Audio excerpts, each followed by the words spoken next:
नैजिथि आसुनि गायसननाय सानखौ फालिनो थाखाय गसाइगावनि खासियाबारि आर'नाइ गेलेग्रा फोथाराव थागथियारि खालामबाय। नैजिथि दुलाराय सान्थालि फरायसा आफाद आसुनि गायसननाय सानखौ गाबोननिफ्राय सानथामनि हाबाफारिजों गसाइगावनि खासियाबारि आर'नाइ गेलेग्रा फोथाराव खुंफुंनाय जागोन। गाहाय जौसां दरखंखौ गाबोन फुङाव सान्थालि हारिनि फुजा अर्चनाफोर खुंनायनि उनाव बेखेवनाय जागोन। नैथि सानाव सान्थालि सुबुंफोरनि हारिमु राव आरो थुनलाइनि सायाव सावरायनाय जागोन। आसामनि मन्त्रि अशोक सिंघाल बिथाङाबो जोबथा सानखालि हाबाफारियाव बाहागो लाफैगोन। गासै आसामनि सान्थाल हारिनि 10,000निबो बांसिन सुबुंफोरा ज' जागोन। बानजाय आफादा खेबसेयावनो 500-600सो सुबुंफोरखौ जयै जानायनि लाहार फाहार खालामदों। बे सानखौ गाजा गोमजा फालिनो थाखाय थागथियारिया सोलिगासिनो दङ।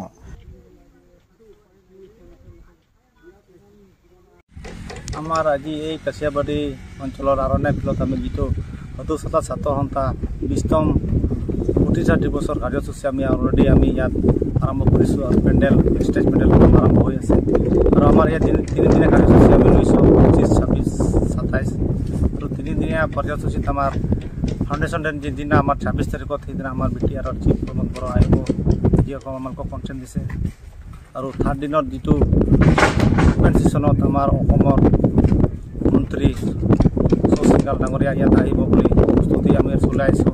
ইয়াত উপস্থিত আহিব বুলি আমি আশা কৰিছোঁ আৰু যাতে এই প্ৰগ্ৰামটো আমাৰ ভালে ভালে পাৰ হয় আমি আশা কৰাৰ কৰিছোঁ।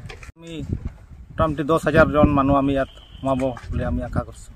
যেহেতু কালি এৰাইবেল আমাৰ 25 তাৰিখত কালি আমাৰ ইয়াত স্টেজ ইনিগ্ৰেশ্যন হ'ব আৰু আমাৰ মাঞ্জি থান জাহাৰ থান সান্তালকৰ পৰম্পৰা যিটো নীতি আছে সেইটো আমাৰ ওপেনিং কৰিব কালি চেঞ্জ নহ'ব কমিটিখন 2026ত আমাৰ নতুন কমিটি আৰম্ভ বনাব হ'ব। আমি ইয়াত একেলগে আমি মোটামুটি 500 জন মানুহ খোৱাৰ ব্যৱস্থা আমি অলৰেডি বনোৱাৰ প্ৰস্তুত হৈছোঁ। আমি অসমত আমাৰ শোণিতপুৰ, ডিব্ৰুগড়, তিনিচুকীয়া, কাৰ্বি আংলং আমাৰ বিটিআৰ 4টা ডিষ্ট্ৰিক্টৰ মানুহ আহিব। ইয়াত আমাৰ সান্তাল সম্প্ৰদায়ৰ মানুহ আৰু বেলেগ বেলেগ সম্প্ৰদায়ৰ মানুহ গেষ্ট হিচাপে আমি নিমন্ত্ৰণ জনাই আনিছোঁ। যেনেকুৱা আমি বাঙালী ডিব্ৰু ফেডাৰেশ্যনৰ মানুহ আহিব। আমাৰ AWDCৰ যিটো দুৰ্গা হাস্তা সিহঁতে আমাৰ ইয়াত উপস্থিত থাকিব আমি অনুৰোধ কৰিছিলোঁ আৰু নিজেও কনচেন্ট দিছে আমাৰ ইয়াত আহিব। আৰু সাংস্কৃতিক ওপৰত ইয়াৰ যিটো সান্তালসকলৰ নিজৰ পৰম্পৰা এটা ড্ৰেছ আছে আৰু এইটোলৈকে ইয়াত বহুত বিষয়ে আমি আলোচনা কৰিব কাৰণে আমি বহুত আমালোকৰ মাতা হৈছে এইটো বিষয়ে আমি ইয়াত চৰ্চা আৰু আলোচনা কৰিব। गसाइगावनिफ्राय दानसोरां बसुमतारीनि रिपोर्ट NBT लाइव।